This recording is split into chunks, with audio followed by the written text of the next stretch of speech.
Everybody, welcome back to the channel. I know I have some original MG fans on here that kind of started following me back when I started working on the 74.5 MGB that I acquired about 2 years ago. A lot has changed since then. I got it started probably about a month ago for the first time in 25 years. That was a big moment for me. Today I'd like to make another video kind of going over all the pluses and the positives and the negatives from the vehicle, and basically address all the problems and possible questions that I have, and maybe I figured some of you guys might be able to help me out on the best way forward. And just this would be interesting just to tell you what I think my issues are and where they lie. So we're gonna start walking around the car and going over everything that I can think of. All right, let's do it. All right, so the first positive that we're going to talk about is the fact that we got the car started. So it had been sitting for 25 years, and after some tinkering and numerous videos of adjusting things, valve adjustments, fixing the lifter or the tappet, in that one video that was very interesting. You know, we got the car to where it is running, and that's a good thing, right? But now that's one positive. One of the problems I was having is that the good news is that my fuel pump works. The bad news is I'm not getting voltage to it, and I'm having to directly use jumper cables essentially and bypass the wiring to get the pump running and feed it fuel.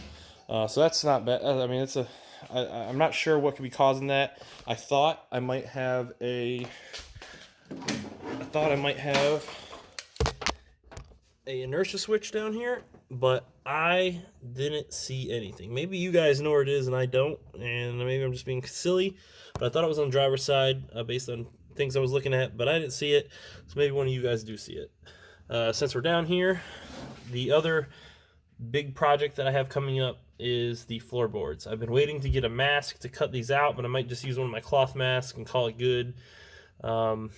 And start tackling this. And I have the cutting wheel, I have the grinding wheels, I also have iPro, and I've got, as you can see over there, the new floorboards. So I'm ready to tackle this. The big problem is my welder is only flux core, and it's not going to make pretty weld, so I'm not going to weld it. But I can at least get the floor pans out and get it ready for new floor pans, and maybe I can get a welder from someone else in the future. So I need to finish that. Finish getting up the gunk on the other side. I've already started it. As you see, you guys have seen the videos with my oldest son. We're attacking that. So that's a work in progress, and we'll keep hitting that up. But as like I said, the fuel pump needs to be worked on. And right here we have the new strut covers, or I'm sorry, the new motor mounts. This motor mount, I've already talked to some people on the MGB forum, is completely shot. You can see down there the big cracks. So I've heard that because of the steering, the steering column, it is a pain to get one of the bolts. So what is the tricks and secrets to doing this, and the best way to do it? I want to know the best way to do it at home on jack stands. I don't have access to a lift, so I need to be as smart as possible to get it out of there as easy as possible.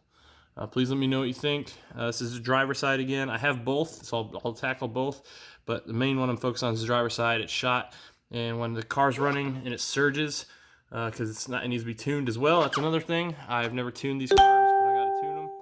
But when it runs and it surges, the whole motor's shaking pretty bad. As far as tuning, I know John Twist has an interesting video on how to tune these things, and I might look into that, but I might also decide to go a different route and go to Weber carbs. But I think first I'm probably gonna I will tinker with them, and I'll probably tune them.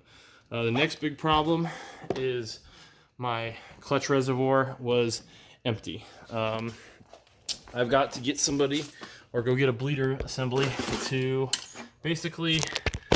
All right, sorry about that. That last video got cut off. So basically, I got to get a bleeder tool from Harbor Freight, or get somebody else to help me so I can open the bleeder valve, and let the air out for the clutch. So that's one project to tackle. The last big project I think I have to tackle Aside from, and I know some of them I kind of breezed over them, and there'll be a little more steps to it than I initially said, like the leaking oil, and I think my transmission's leaking. I might even have some seepage from some fuel lines. I'm not sure, so I'm gonna have to look at that too. But this sucker, the aftermarket shock, basically this apparently came as a kit. Where on the other side I have it still there, where there was like a support right here that this guy would bolt onto along the control arm, and it's gone. And so this is just kind of free sitting here, and this is obviously not how this is supposed to look. This is my front driver's side, and I need to figure out what right looks like here, basically. And if anyone has any recommendations on kits or whatever I can get to bring this back to normal. I think the brake lines were upgraded. Unless that's stock, maybe someone could tell me, but these brake lines look pretty damn new. And I mean, the calipers look great. I mean, this car was daily driven until it was parked. But by damn new, I mean it's 25 years old. It was put on and then left. But a lot of this stuff is really nice. Luckily, the underside was coated. The only unlucky part is when I cut out those floorboards, I got to cut through all that crap and make sure I clean the metal real good to get the welds to adhere. I also don't want to burn anything under there when I'm welding, so it's going to be a fun time. But I enjoy welding as long as I got to get some practice first, but I think it'll be good. But I mean, that's kind of where the car sits. I did talk to a couple people, and I got all my parts just kind of strewn about. That windshield right there, I talked to a couple of you guys online where somebody said, take some, I can't get the weather stripping on the bottom. And I've heard it's a pain in the ass to do. And I've talked to somebody online, and someone told me, take some silicone and spray it alongside, and it was like a 10-minute job, and it's super simple. Well, I did that, and yeah, I got further than I had gotten the first, I don't know how many times I tried it, but after about, I don't know, a couple seconds, the silicone would like either dry up or start to rubberize, and it would basically stop working, and I could not get further than like a foot on, and it would eventually just start peeling out. And so that is a pain in the ass. So if there is a secret to get that weather stripping on that window, please let me know. I'm kind of torn with this project right now. I do love this car. I think it looks awesome, and I think there's a lot of potential to do some cool stuff.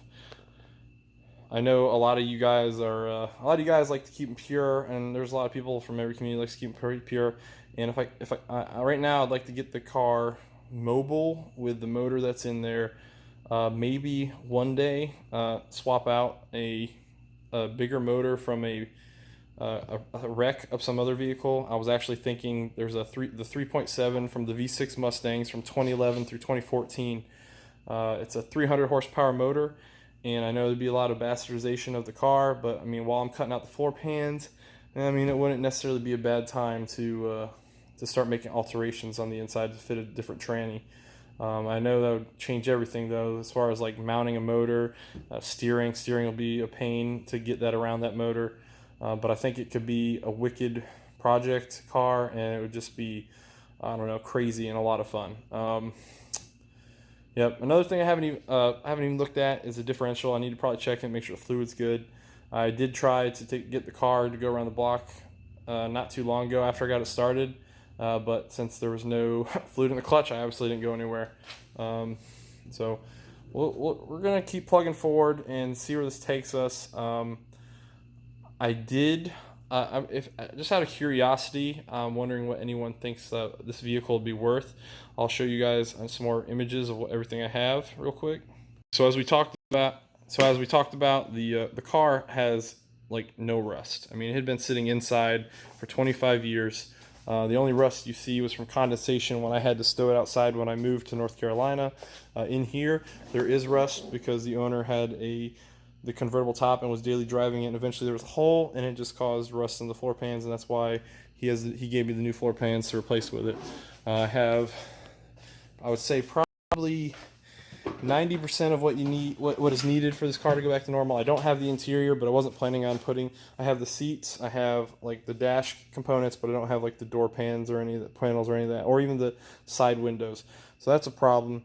But honestly, I was going to turn it into a rally car, so I didn't really care about the side windows. I'm not even going to I don't even plan to put the convertible top back on. You know, trying to keep the weight reduction up. But I know I was going to rhino line the floors. I wasn't even going to put carpet in. Kind of go Jeep style.